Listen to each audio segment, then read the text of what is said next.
CM Punk is miserable. He has no children. He lost his dog. AJ Lee can't wrestle. He's a very miserable person. Big Cass, you are certainly big ass because you're not going to do anything. You're not going to help the WWE in any form. You fans are dumb. If you buy a Danhausen merch, touch grass.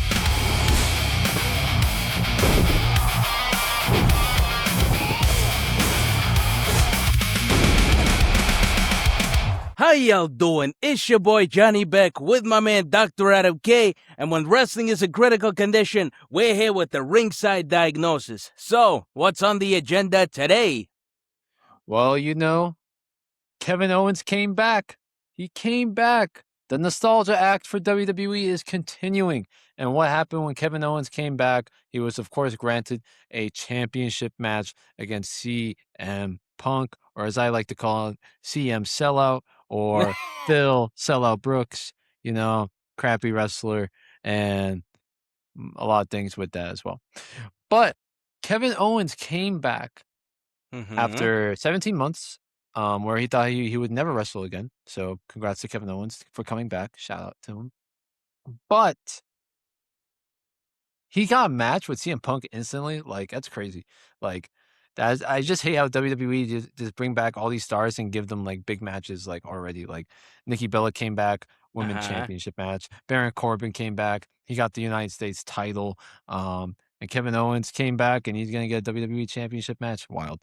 But they had a promo on this past Friday Night SmackDown. I thought, like, coming in, it's going to be great because it looks like these two hate each other still. But that promo felt kind of weak to me.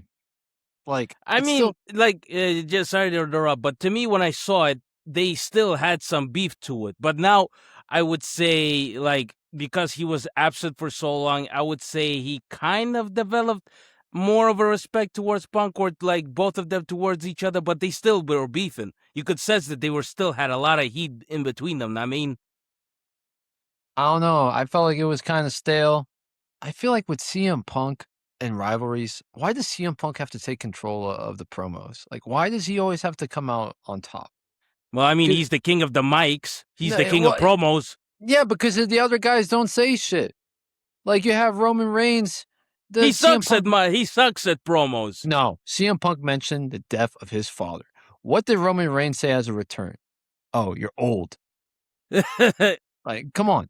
And then Kevin Owens, he just said like some miserable stuff, which is true. CM Punk is miserable.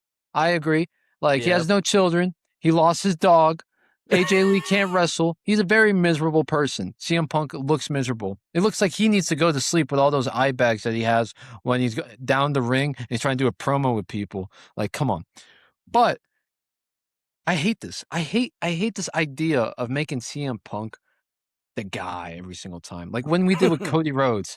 Cody Rhodes was the guy on the mic. Cody Rhodes ain't that good on the mic.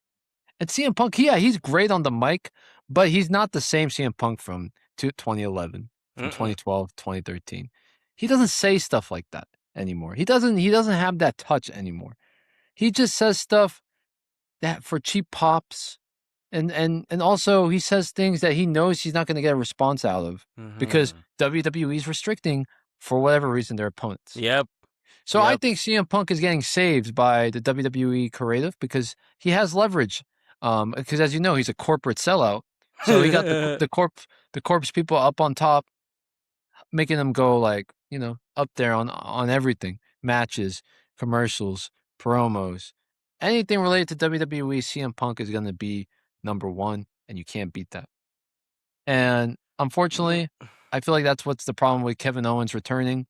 Is just going to make Kevin Owens, once again, be that same character that's there to hype up a championship match. That's going to be poor storyline because he hasn't won anything meaningful in 10 years.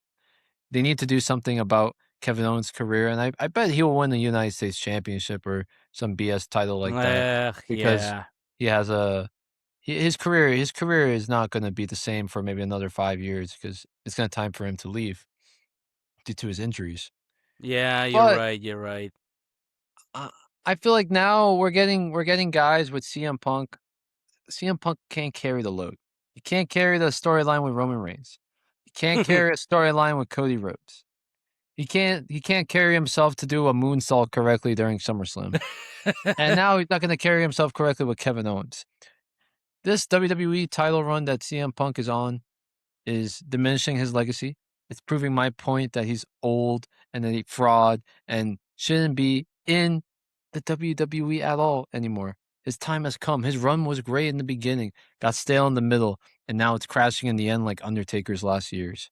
So, what am I going to do for CM Punk's career? It's time for you to go to sleep, pal, because we had enough. But like, first of all, like he will never be that Punk that we all know and love back from what, like 2011 to 2013, because first of all, he's already way older. He's, I would say, more mature. Plus, as you said, He's TKO is, mature. He yeah, literally more pushed the mature. guy. He pushed the guy during AEW. He does fights at his old ass age in Yeah, well, Wembley. that's AEW. That was an AEW. Big difference. So, and He told Drew TKO again. McIntyre who chose him. Yeah, and While Mr. McMahon was, yeah, but still, TKO as well as restricting him from doing his best promos. But then again, CM Punk is still one of the biggest reasons why people still go to live shows. Like, at least he is for me. I go to a show to watch CM Punk a lot of times. I With Kevin stopped. Owens, It's you're boring. kind of with Kevin CM Owens, you're Punk is kind of boring. right. He's boring. I don't know. He still has the aura to me.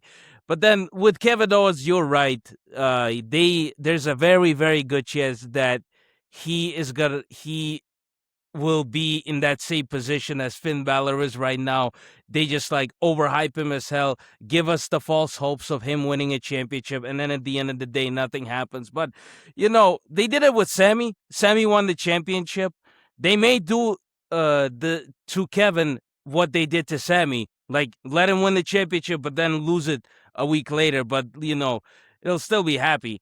I think this is what I hate about WWE right now, is that them changing their minds about who's gonna be champion. Like they did it with Jey Uso. He had the championship. He lost it in a month. They hyped Finn Balor to win the championship. He didn't win it. They made AJ Styles a champion. She lost it in what? On the next pay-per-view. This is what I hate. Just them going back and forth and them regretting the decisions.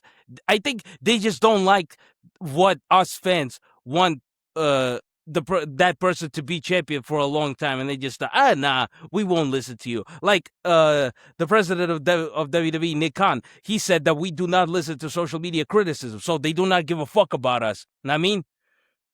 So I really want him to win. I want Kevin Owens to win. I want him to win the championship. There's a good chance that might happen, but then he will lose it in a very short amount of time. But the fact that he won it still counts. Know what I mean? I think WWE right now, again with the online criticism, and they're not taking it in about or caring about it as much as they should have, is going to be the downfall. And it's already at its downfall, and it's getting lower and lower by the week. Dominik Mysterio is frustrated with his creative booking because he lost to Danhausen not once, but twice on marquee matchups while he's doing great in Mexico, making WWE making Mexico wrestling look like a circus type indie carnival wrestling you go to during Halloween in your local town with the shitty rides and the Ferris wheel that always stops in the middle and you're stuck there overnight. That's what WWE is making AAA look like, and Dominik's booking and his character. And Kevin Owens is going to be the same exact thing. He's going to be the entrance. The return is going to be hyped. People are going to think we got the bad ass Kevin Owens, the same badass that came in and took John Cena down for that during the U.S. title open challenge. The same one that beat up the hell out of Chris Jericho after he became a tag team. The same guy that took down the Bloodline at one of WrestleMania's main events to win the tag team titles. They're going to think that's that same Kevin Owens just to get crushed by an old, fragile CM Punk for a championship that's meaningless. Literally, CM Punk is the WWE champion. It's meaningless. Roman Reigns is the world heavyweight champion. It's meaningless. No one, the championships don't mean garb anymore. There's Oba Femi is having more like crowd pops than most of the champions on the roster. So Yeah, it exactly. doesn't really matter if you're a champion or not. But the thing that's making me even more mad is that CM Punk is not carrying that title the way it should be, and the way that he tried to hype himself back in 2011, how this title should be made, how John Cena was more New York Yankee than Boston Red Sox. Well, CM Punk, you're no Chicago Cub. You are Los Angeles Dodger, giving opportunity after opportunity after opportunity after opportunity, and burying wrestlers on the mic, not letting them recite anything back to them, and then bringing AJ Lee that can't even wrestle and messing the ratings and looking terrible in the ring and making my eyes bleed watching it in WrestlePalooza Live, and then bringing that stupid Danhausen clown to keep ruining WWE legends' careers and keep ruining WWE segments, and also making WWE look like more of a Disney Channel than a wrestling entertainment company. I feel like with Danhausen, like you're calling it like a circus. Really, remember how back in the 90s, like during that new era stuff where they would bring in bunch of cartoonish personas, cartoonish wrestlers that would just like wrestle a single match and then we'd never see them again. Yeah, There's but like they a wrestle a single match. We don't see them again. I see Danhausen every week. yeah, but because Danhausen is selling the merch, he's one of the biggest merch sellers That's in the problem. WWE. Yeah, and the That's fans why are they're dumb. keeping And him. the fans are dumb. And the fans are dumb for buying the merch. So you fans are I dumb. mean, If you buy Danhausen merch, touch grass. I mean, it's not that we only buy his merch. It's that sometimes his merch is the best looking. A lot of the other merch, they're very generic, Satanic. only just the It's titles. satanic. Bruh, satanic, fuck off, will you? I would never satanic. want my kids to be wearing a satanic clown like that on their shirt. Where do you see Satanism in Danhausen? Do you not see how he dresses? And you not see his face paint? What about his face paint? Now we could say that Sting is a Satanist then, or what? No, he's a crow. He's a crow. Say he's got a face paint. He's got a face paint, like you said. His face paint didn't look like Lucifer, did it? No, how does Danhausen's face paint look like Lucifer? Not at all. Danhausen, he looks like Lucifer to me. And his weird ass tattoos too. Satanic. CM Punk has weird ass tattoos. Yeah, CM Punk, and that's why he has no kids and doesn't believe in God. And see what happened now with his life. Let's not go religious over here, okay? Like you said, let's not go into politics and religion, okay? I know. I'm just saying. Like you said, we have sponsors. We have sponsors. I'm just saying. I'm not going with religion. I'm just saying CM Punk does not believe in God. So what? Good for him. And good for him. He have satanic tattoos. Just saying. But so what? Good for him. Not good for him. This ain't our life. I mean, he does his thing. That good for him. Danhausen's doing his thing. Good for him. So you like WWE propaganda, putting satanic symbols in your children's merchandise? What merchandise? I don't see 8666. I don't see pentagrams. I don't see devils drawn on them. I'm good. You never CM Punk? Didn't CM Punk dress up as the devil for Hell in a Cell? Yeah, he did for a poster, right? Which Hell in a Cell? Pay-per-view, for a pay-per-view poster. You did, right? Yeah. Oh, but that's just him. That's just Halloween stuff. Yeah. No, it wasn't Halloween. It was for a promotion for the thing, and he liked it. Yeah, and he looked hilarious because he looked hilarious, bro. Yeah, I even remember. I even watched the clip of him behind the scenes of that photo shoot. It was hilarious. Yeah. I don't care. Still like CM Punk. Had the reasoning. I still like CM Punk. I still love him. CM Punk, my boy. Not for me. CM Punk, my boy. He needs to go to sleep. Yeah, he needs to go to sleep. And you know who also needs to go to sleep? Who? Big Cass.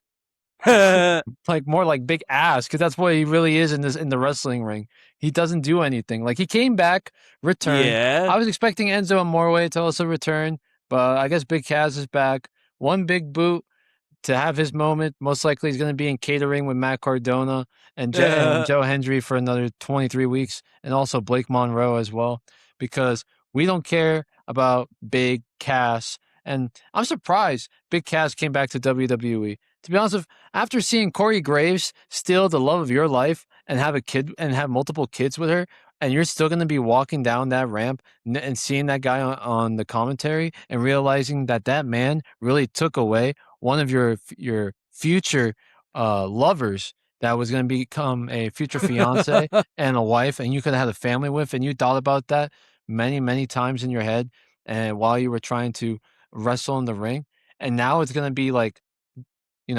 blocked because you have to wrestle now in WWE. But looking at Corey Graves, knowing that he basically altered your life in so many different forms that you ended up getting kicked out of the WWE, went to AEW, you sucked there. You went to the indie scene, you sucked there. You needed Enzo Amore to help you out. Enzo couldn't even help himself out. Now look at him. He's doing carnival wrestling shows around whatever, and I see him doing TikTok live as well too, bro. Like you could do a lot better than that. And then you came back, and what are you gonna do for maybe an Intercontinental Championship title match? And you're gonna get you're just gonna start botching all over the ring. Big Cass, Yep. you are certainly big ass because you're not gonna do anything. You're not gonna help the WWE in any form. You're not gonna bring excitement back because Enzo is not there. Enzo and you were a great team, but when you guys are separated, you guys both stink. Yeah. When Enzo was Cruiserweight champion or whatever, he sucked. When you were trying to go for the WWE Championship on SmackDown, you couldn't even speak, bro. So let's say this. Big Cass, you're not needed. I can't wait to see his release in 1 year from now. It's just going to remind me of another Matt Cardona type situation. But enjoy the catering, bro, because you're a big boy. You need a lot of protein and everything. So enjoy that. Hopefully you and Corey Graves settle out your differences, and maybe Carmella may come by to see a show. But guess what? She's not going to be looking for you in the ring. She's going to be looking for her hubby on the announcer table. Wow! I'm going to stop you right there. First of all, and guys, WWE events are on the horizon in your local area, and you want to save that money because the economy is not doing too well. So to save that money, go use the best website to buy your tickets at an affordable price, and that is SeatGeek.com. And with SeatGeek, you can use the code War of Wrestling. Yes, War of Wrestling as one word for $20 off. And it's not just only for wrestling events, it's for many other sporting events, concerts, theaters, whatever form of entertainment that you enjoy. So use code War of Wrestling, one word, for $20 off. We already had that situation back in the day, back in the Ruthless Aggression era of the love triangle of Edge, Lita, and Matt Hardy, where Edge stole Lita, and that made one of the best storylines ever because it had the most realism, and it was still one of the best segments, or I would say years at that time. It was one of the best feuds, most realistic feuds ever. So, plus, the fact that you said how it's all Corey Graves' fault that Big Cass is life is now the crapper. No, it's not. Yes, it is. He left WWE. So now Corey Graves does not affect his career anymore. Like you said, he sucked in there. He sucked on the indies. He sucked in the other promotions. That's his fucking fault. That's his fault that he sucked. How is that Corey Graves' fault? It's his life. Let it the fuck go. Let it the fuck go. It's not your girl anymore. It's not your girl anymore. She left for Corey Graves. Let it the fuck go. Move on. Get another girlfriend. Maybe the other girlfriend, your other girlfriend or wife will be way better than Carmella. You have to move on from that. You left WWE. Corey Graves does not affect your life anymore. Champion. She was a Money in the Bank winner and a women's champion. If Sterling was with Big Cass and they were still a thing, she could have politicked and he would have stayed in the WWE locker room and maybe got a better storyline. Yeah, but first of all, he left WWE. And then, Carmella or Corey Graves, they cannot affect his career anymore. Too at wrestling. So, she stinks too. She did. I don't know why we gave her a run, but, to each their own, I'm surprised when she was. But it is not his fault. It's not Corey Graves' fault that Big Cass's life is the crapper. Oh, he could have waited. He could have. How? What? Like he went to the other promotions and told how he went to the other promotions and told them, "Oh, do not do this with Big Cass. He sucks. Let's not do him some over." Aspects, yes. How? He went to other promotions and brainwashed everybody. If I was in a situation and I had a girl and her ex was wrestling in the ring and she's with me, but I have a chance to ruin her ex's chances of succeeding in the ring, I'm gonna do it. What, bro? You are I'm gonna such do it. You and are guess what? Corey Graves. You are so pathetic. You are such a pathetic man. No, pathetic man. It's thinking facts. about somebody else's life when your life is in the crapper and you gotta deal with your problems first, and you're too busy making somebody else's life way worse. It's How called pathetic winning. is It's that? called strategy. So It's she'll called never pathetic. she'll never feel any type of remorse or try to go back. Because It's guess called what? pathetic. You can't The go fact- back because he's gone, and that's what Corey Graves did. To You Big won't Cass. need to do it. Like if she loves you for real, you won't need to do any of that loved shit. Big Cass. She loved Big Cass, and she was his fiance, and then she went to Corey Graves. Yeah, Corey Graves. And whose fault was that? Big Cass or Carmella? Who? Big Cass, because he sucked. Yeah, exactly. That's Big Cass's fault. So Corey Graves is not at fault at all in this situation. No, but it's kind of Carmella's fault too, because like she was like snooping around. Okay, Carmella's fault, not Corey Graves's. But it's then Big Corey Cass Graves and was Carmella. also- They both fucked it up. And Corey Graves was also married as well while he was meeting Carmella, so adultery. So all three. It was a three-way of problems. But still, even though that Big Cass is here, they have to keep it professional. Like, I mean, Matt Hardy and Edge, they kept it sort of professional. Like Edge said, we're in this situation. It's a fucked up situation. So let's make something good out of it. Let's earn some money from this stuff. And at the end of the day, they are now, I would say friends, but they're no longer enemies. They crushed that beef. They're no longer beefing as much. And I mean, they have to keep it professional because at the end of the day, both of their careers will be fucked. But in this case, Big Cass's career will be more fucked. They got married to better women. Yeah. Okay. So then let it the fuck go. Let bygones be bygones. No. It's not affecting anybody anymore. Well, because Matt Hardy was successful and Edge was successful, so it was fine. But Big Cass isn't successful and Corey Graves is successful in the commentary. Okay, that's Big Cass's fault. That he has to do something much better. I mean, there's gonna be jealousy. There's gonna be jealousy. Yeah, jealousy. Okay, but now it's gonna be Big Cass's fault that he's falling for that jealousy. He has to be taking care of his career, his fucked up career. This is his last chance. This is his last chance. I know, but this is what Corey Graves did to him too, because he took his girl. Just let it the fuck go. Like Big Cass, if you're watching this, let it the fuck go. Be professional. To be honest, don't listen to that motherfucker right there. Don't listen to him. Who cares, Big Cass? Big Cass, you're big ass anyway, and you're gonna be fired in 1 year. Have fun in catering. But the fact that you made me remember the Matt Hardy and the Edge feud, that the fact that it was so real that it is really inspired by real life, really kind of made me think of this question. What is the match that really inspired you, or I would say keeps pushing you in life? What is that one or two matches that have inspired you the most in your life and really made an impression on it? I would say John Cena versus Brock Lesnar, Extreme Rules 2012. Oh, that is a good match. I feel like that's the epitome of my life. John Cena coming in, he had some setbacks earlier in the year, losing to the Rock at WrestleMania being one of them. He got divorced as well during that year, and he was just having a rough off season. And it reminds me, like, when I was going through trying to become a medical professional, and life hits you with different things at once. Either family death, relationships being broken, but usually it was the girl's fault, not my fault, so that's why I left. And now I'm not so sure. How you were describing the Big Cass and Corey Graves situation. It's true. Like it was always the girl's fault. It was always the girl's fault. Like, okay. I never got broken up with. I break up with them. So, and like other aspects of life that comes with it. And you come in, you still have to wake up the next day and be confident.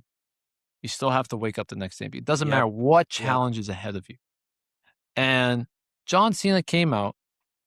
He walked straight down with confidence. He knew a challenge was ahead of him, and that was Brock Lesnar. And that was Brock Lesnar that just came back from kicking ass in the UFC. Yeah.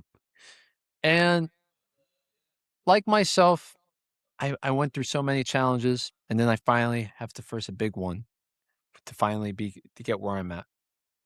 Mm-hmm. And at first, it seems daunting. And it did for John Cena. It seemed daunting.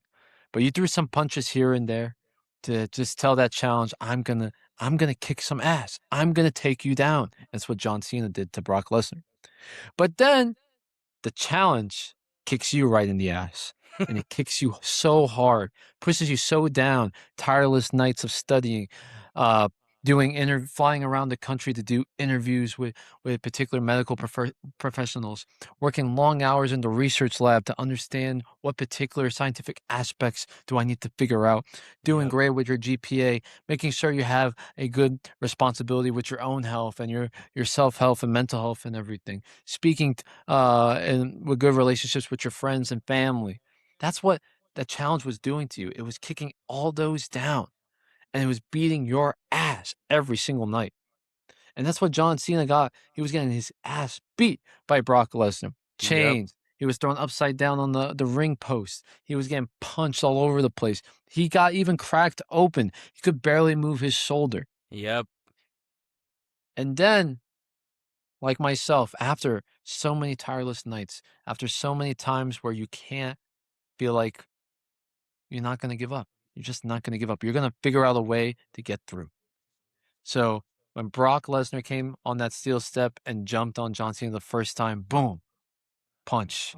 He fell down. Cena fell down. Both of them fell. And then Yeah. Brock came right back up and was going to do it again. And then what happened that's different this time? You learn. You know that challenge is going to do the same thing, because challenges are stupid. They do the same thing. They don't get you with different ways. They always get you back in the same exact way. That's Yep. why you learn from your mistakes and you move on and you get better in life. And from that mistake, John Cena smacks him with a chain right to the face. Yes. And he was hyped. And that's what I felt like when I was taking down all these challenges. I smacked that challenge right to the face and I was hyped.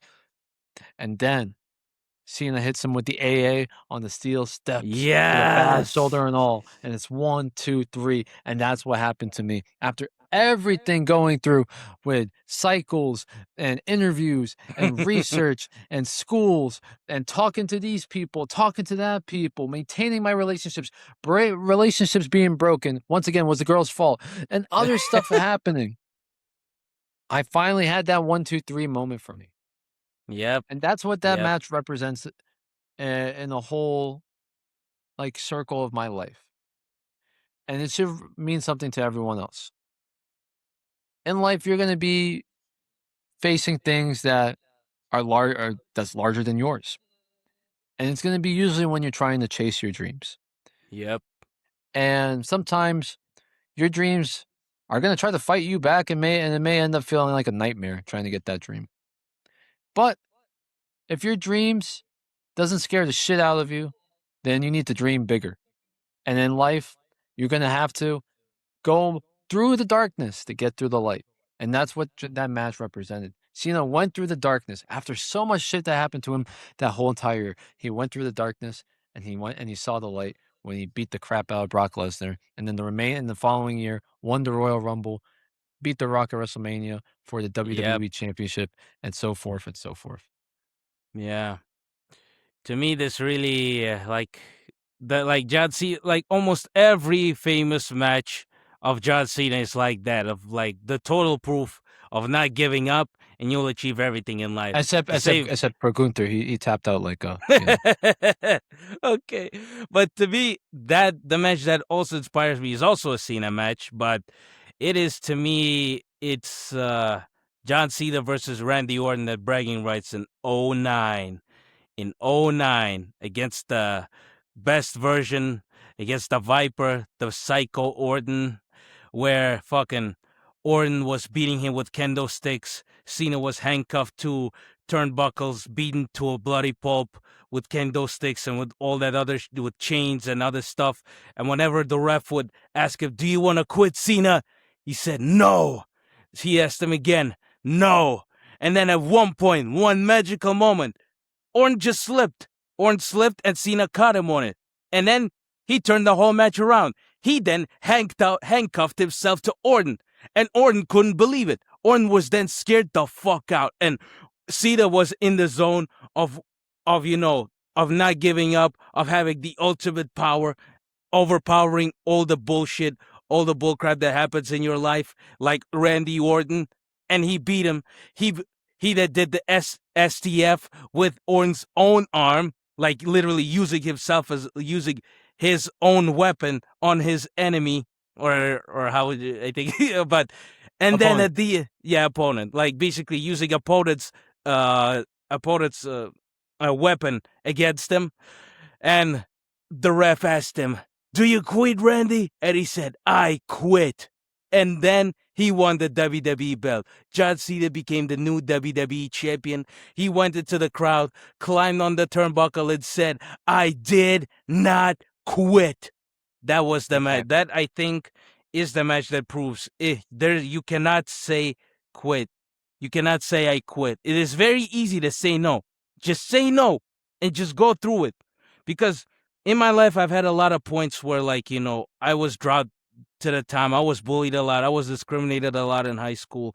A lot of the stuff that I wanted to happen, they never happened because, there was other BS that was I would say, pulling me down from achieving that. And in a way, it was a good example of opening my eyes to what, this cannot be your path. Just don't go to that path. But at the same time, when I started just doing the social media, just out of fun, because I wanted to become like a musician, because I used to write music, and because I was super lazy and I just would give up so easily on this path that, it just wouldn't happen. And then just out of curiosity, just out of my own curiosity, I'd say, yeah, why not? Why don't I change this up? Which became the blessing in disguise. It exploded. And that became my path to which I am on, where I now have over 300K followers. A lot of people recognize me. I just pushed through all the bullshit. And on that path, when TikTok got banned, when I got disqualified multiple times, especially in March, it was in a way a blessing in disguise. I was insanely depressed because that was my money. I lost money on it and I will not earn for a month. But in a way, just out of fun, why not? I'll just push through it. I pushed through it, made a video out of accident of John Cena's mashup, and then John Cena himself reposted that video on his page, which is fucking, I think, was the biggest accomplishment and way better than me earning money from social media. When the biggest hero, the man who got you into wrestling, appreciated your content so much that he reposted it on his page. So you gotta push through it. Whenever bad is happening, it happened. But something much better or at the same level of goodness will come to you in life. Which also and you do not have to go through this alone. There will always be people supporting you on this path. Like you, Dr. Adam, you supported me on a lot, because there were a lot of times when I just wanted to quit, or in a way, just fuck it, I'll just do it again. You said push through it. You said just do it, push through it.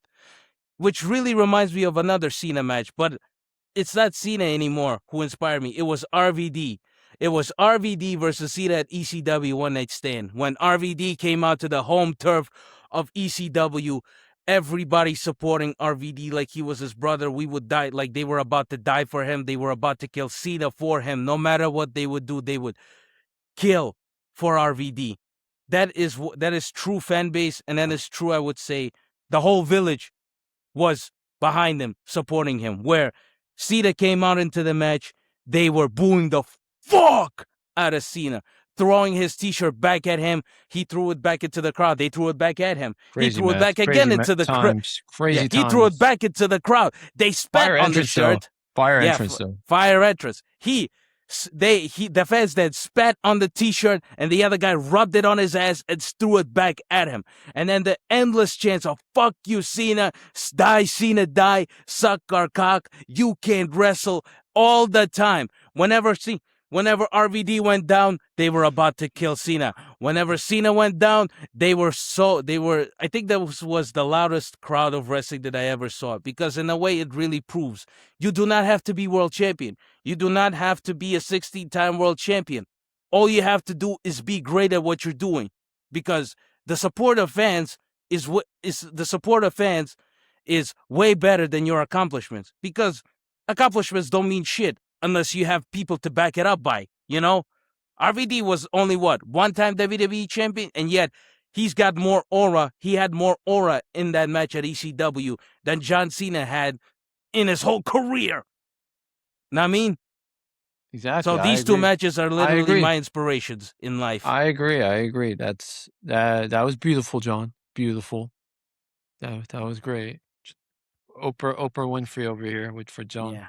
Imagine us getting called by Oprah. Oh, if we get called by Oprah, I think that interview would end in like 5 minutes. We'll be saying some crazy stuff.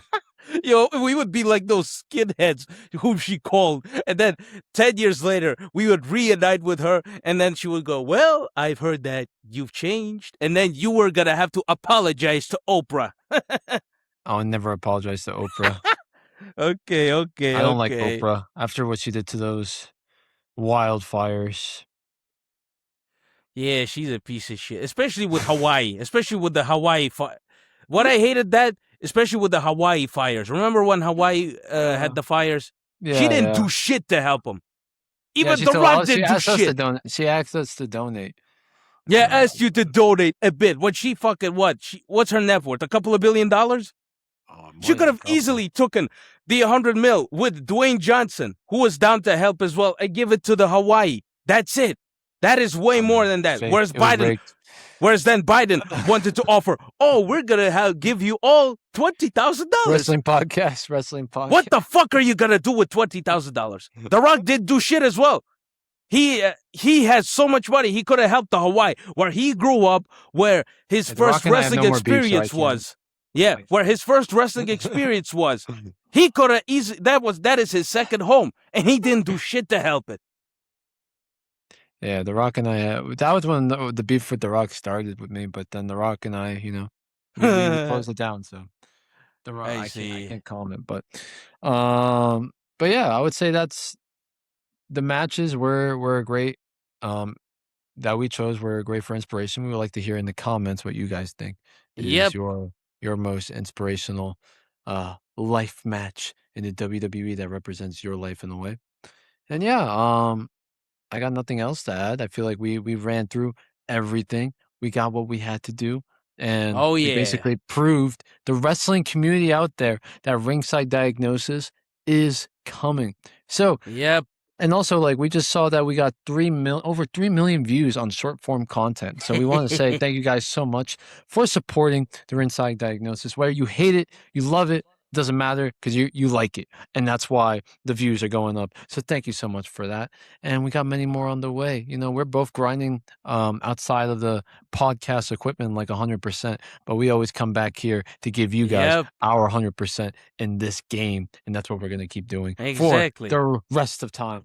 So, John, hit us up with the outro. Well, the diagnosis is in. The medication has been prescribed. Let's see if our lovers, our haters, and WWE will take it. This has been Ringside Diagnosis with your boy Johnny Beck and your boy Dr. Adam K. Bye-bye and bye-you-bye.